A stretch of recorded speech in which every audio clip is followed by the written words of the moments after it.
Yes, welcome again, everyone.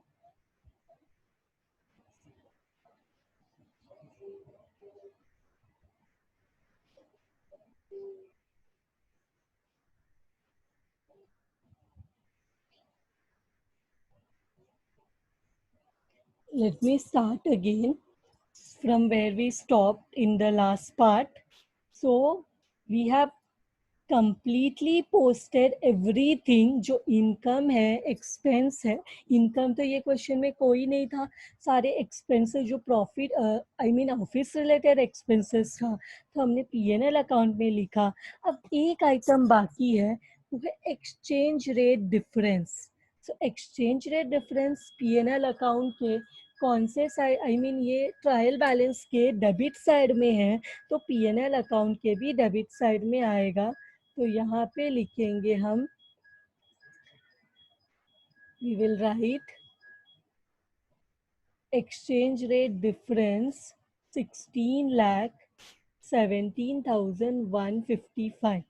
16,17,155. 16,17,155. अगर ये exchange rate PNL account के क्रेडिट साइड में आई मीन ट्राई अगर ये एक्सचेंज रेट ट्रायल बैलेंस के डेबिट के बदले में क्रेडिट में होता तो हम पीएनएल अकाउंट के क्रेडिट साइड में इसको ट्रांसफर करेंगे. तो अभी देखो इसके बाद हम क्या करेंगे.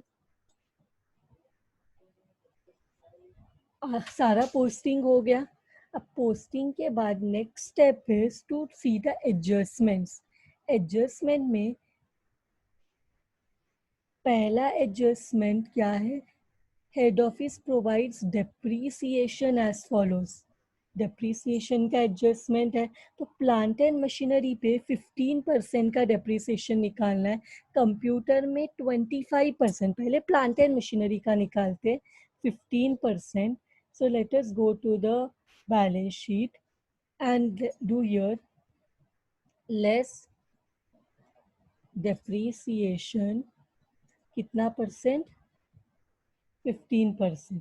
तो कितना रहेगा 15% depreciation on 29,72,500 पे 15% कितना रहेगा ये 4,45,875. सो माइनस करके कितना हो जाएगा देखो डेप्रीसिएशन माइनस करके 29,72,500 हमें आ जाएगा 25,26,625. इसके बाद वी हैव कंप्यूटर. कंप्यूटर में भी लेस डेप्रीसिएशन है लेकिन डेप्रीसिएशन का परसेंटेज कितना है कंप्यूटर पे. डेप्रीसिएशन का परसेंटेज है 25%. लेकिन यहाँ पे एक प्रॉब्लम ये है कि जो कंप्यूटर परचेस हुआ है वो कितने कभी हुआ है देखो. When was the computer purchased. Computer was purchased on 30 June and the year end in the question is 31st March.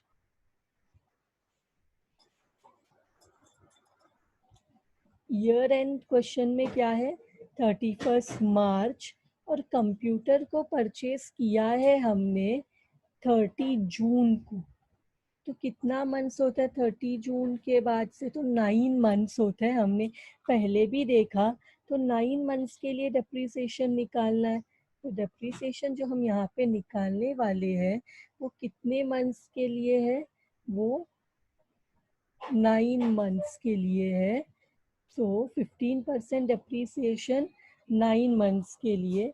तो देखो 46,08,000 पे 25% निकालना है for 9 / 12 which comes to 8,64,000. So 8,64,000 minus करो 46,08,000 से. आंसर मिलेगा 37,44,000। इसके बाद फर्नीचर पे भी डेप्रिसिएशन निकालना है, less depreciation. Let us see how much percentage of depreciation we need to calculate. 10%। और फर्नीचर को खरीदा गया था अक्टूबर में, तो अक्टूबर से मार्च 6 महीना होता है, तो यहाँ पे 10% डेप्रिसिएशन निकालना है। डेप्रिसिएशन इज 10%, लेकिन for how many months, this one is for 6 months. So 6 months का डेप्रिसिएशन कितना होता है, फाइंड आउट करो। 12,55,800 into 10% into 6 divided by 12 will be 62,790।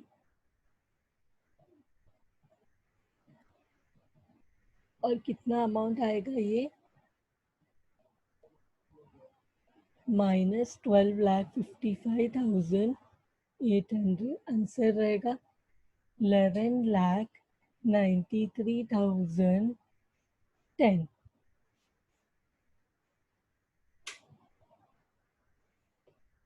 तो कर लेंगे इसको, यस। अब हमें एडजस्टमेंट, एक और एडजस्टमेंट है तो एक और इफेक्ट देना पड़ेगा। वो क्या है, टू डेप्रीसिएशन किस पे, प्लांट एंड मशीनरी पे, कंप्यूटर पे और फर्नीचर पे। तो let us see, plant and machinery का डेप्रीसिएशन कितना है, 4,45,875। Same way, how much is it for computer? 8,64,000. How much is for furniture? 62,790। 62,790 दोनों इफेक्ट हो गया। अब कोई एडजस्टमेंट है क्या क्वेश्चन में, देखो after depreciation, yes, closing stock का एडजस्टमेंट है 48,500।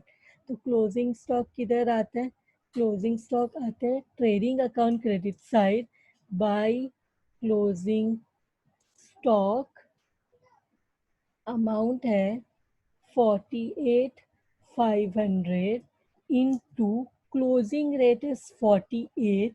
सो 48 से मल्टीप्लाई करेंगे तो कितना अमाउंट आएगा, 48,500 into 48 we get 23,28,000। So we will go to the asset side and write closing stock amount is 23,28,000। All the adjustments are done with this. Now our next step will be to find out the gross profit and net profit. So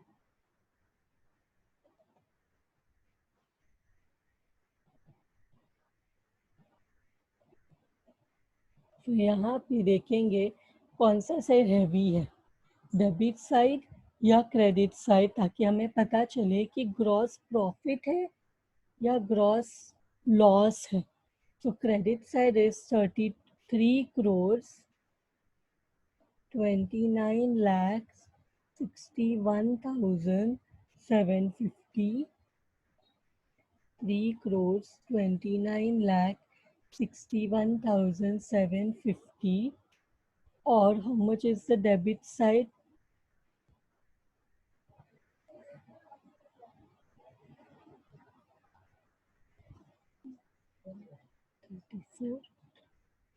17 lakh 29,380 11 lakh 39,880.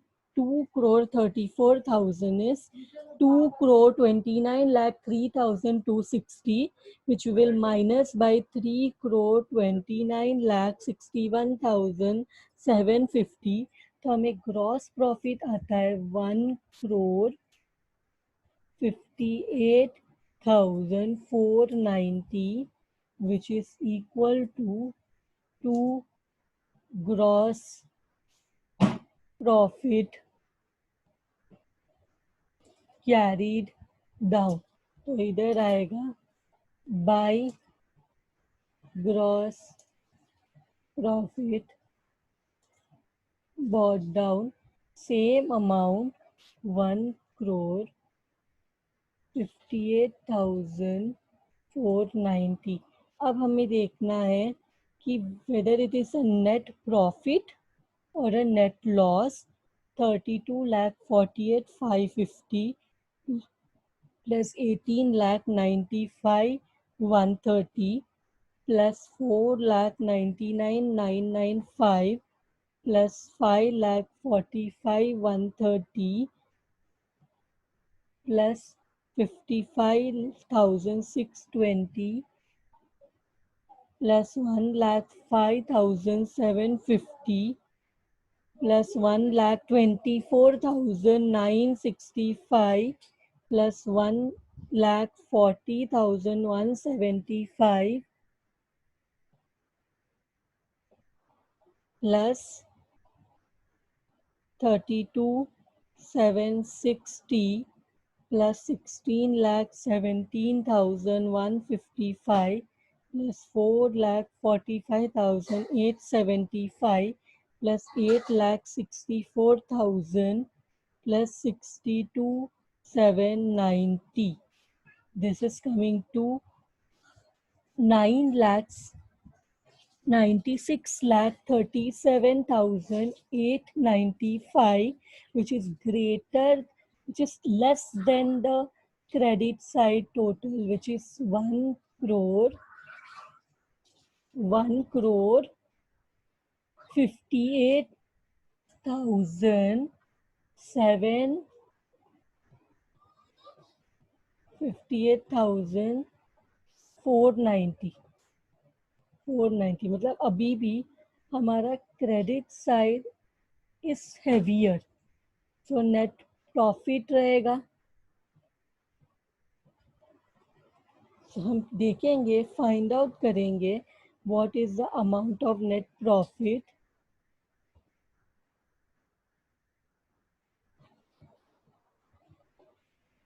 Let me delete this first.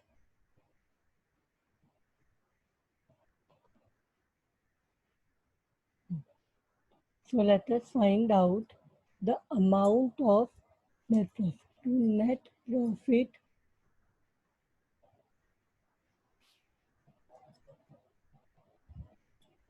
carried down. So net profit is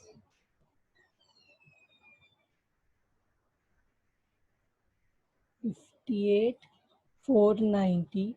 So the net profit amount is coming to 4,20,595. So ये जो हमें net profit आया है उसको add करेंगे net profit which is equal to 4,20,595. दोनों को add करेंगे 6,73,200 plus 4,20,595 हमें मिलेगा 10,93,795. Now let us see whether our liability side is getting tallied. 1 crore 42 lakh 90,560. This is coming to 1 crore 53 lakh 84,355. Now let us see whether our asset side is getting tallied. 25 lakh 26,625. plus 37 lakh 44,000 plus 11 lakh 93,010 plus 2 lakh 2,320 plus 84 480 plus 53 5,920 plus 23 28,000.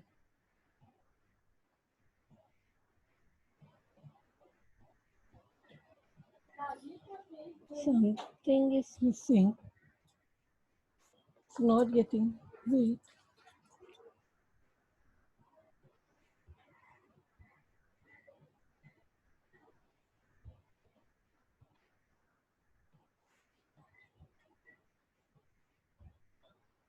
Correct.